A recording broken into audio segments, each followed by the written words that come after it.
Welcome to The Explainer. I am absolutely thrilled to have you here today. Look, let's dive right in, because we're talking about something so many of us are super passionate about, transforming those hard-earned gym efforts into actual, visible, life-changing results.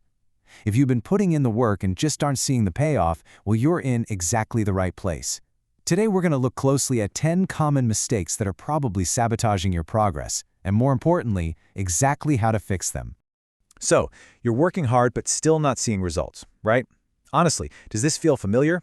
You've been hitting the gym for weeks, maybe even months. You're lifting heavy, you're sweating buckets, and you're spending hours grinding it out, yet when you look in the mirror, your body barely seems to change. I want to validate that frustration right now, because it is incredibly discouraging.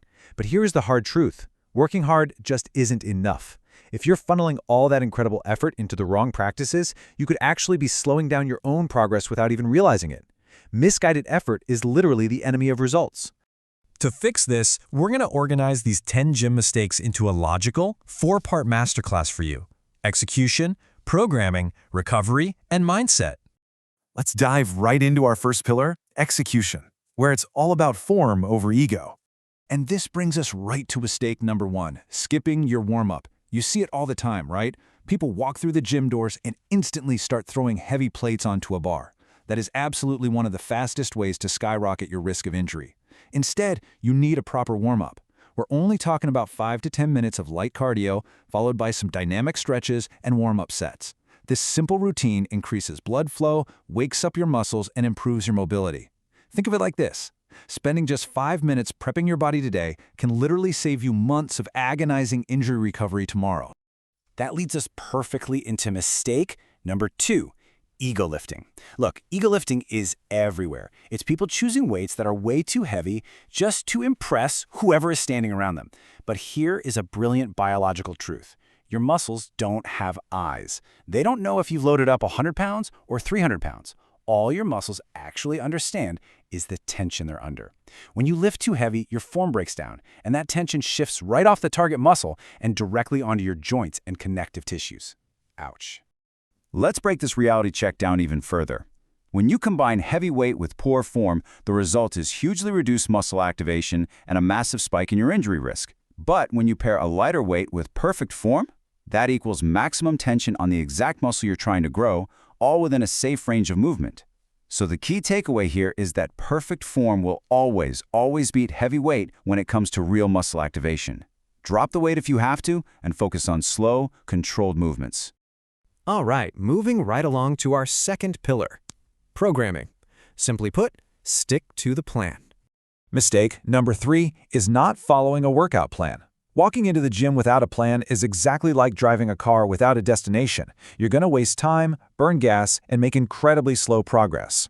To fix this, just follow this simple blueprint. Step 1, set your weekly goals. Step 2, track every single exercise, writing down your sets, reps, and the weight you lifted. Because hey, what gets measured gets improved. And step 3, ensure you're programming progressive overload, meaning you're gradually increasing the challenge while also scheduling those mandatory rest days. And speaking of programming, we really have to address mistake number 7, constantly changing your exercises every single week. It's so easy for beginners to fall into this trap, mostly because social media is constantly bombarding us with flashy, complex new movements. But your body requires consistency to actually adapt and grow. Instead of getting distracted by the shiny new thing, you need to stick with your core exercises for several weeks. Master the foundational movements: squats, deadlifts, bench press, pull-ups, rows, and the overhead press. Real, undeniable progress comes from getting stronger at these specific lifts over time, not from confusing your muscles with random new circus tricks. This brings us to our fix for mistake number 6, doing way too much cardio. Now, cardio is fantastic for your heart health, for sure, but if you're actively trying to build size, excessive cardio can actually completely interfere with your muscle growth. Finding the right balance is entirely dependent on your goal. If your goal is muscle gain, you really want to limit your cardio to just 2 to 3 moderate sessions per week. If fat loss is your priority, you should combine your strength training with cardio, but definitely do not replace your weight training with it. No matter the goal, the weights should be your absolute priority. Okay, let's transition to our third pillar, recovery. This means fuel, hydrate, and sleep. I really want you to think about this question for a second. When do your muscles actually grow?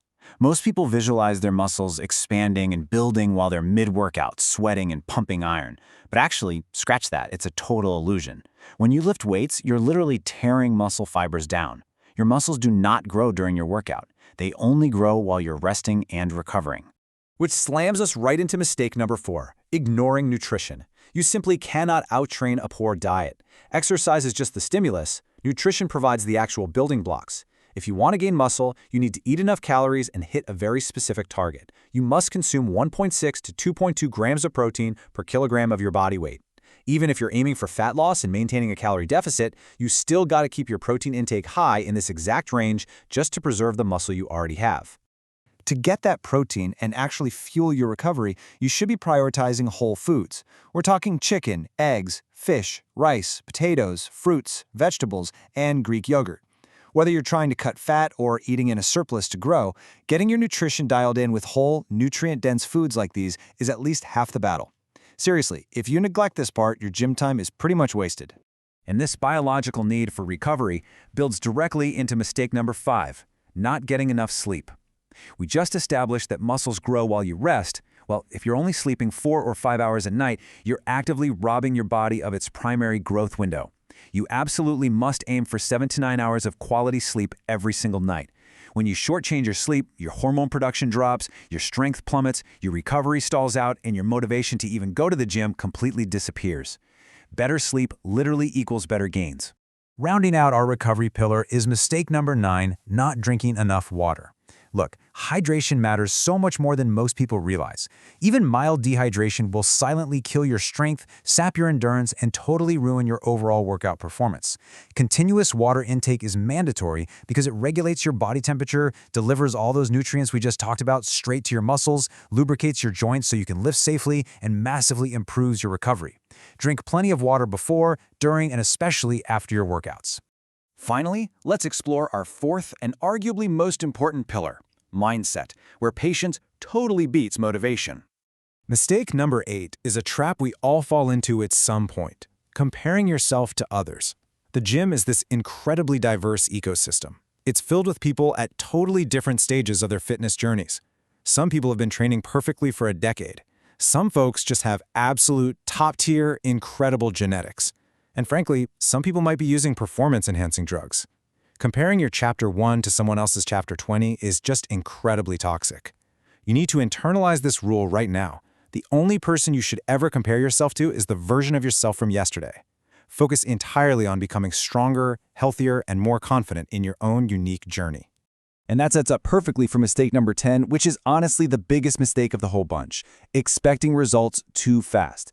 So many people quit after just 3 or 4 weeks because they aren't seeing these dramatic, movie montage-style changes in the mirror. But fitness is a marathon, not a sprint. Real, life-changing physical transformation requires months, sometimes even years of consistent effort. You just have to stay patient, you have to trust the process. It's those small, smart improvements you make every single week that eventually compound into incredible results. Motivation is going to fade, it always does, but consistency will always carry you over the finish line.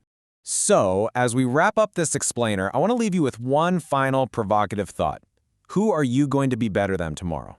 If you avoid these 10 mistakes, if you train smart, eat right, sleep well, and stay fiercely consistent, you are finally going to start seeing the progress you deserve. But the only person you need to beat is the version of yourself from yesterday. Are you ready to fix your foundation and patiently trust the process? Thank you so much for joining me today to explore this topic. Keep pushing, stay focused, and I'll see you next time.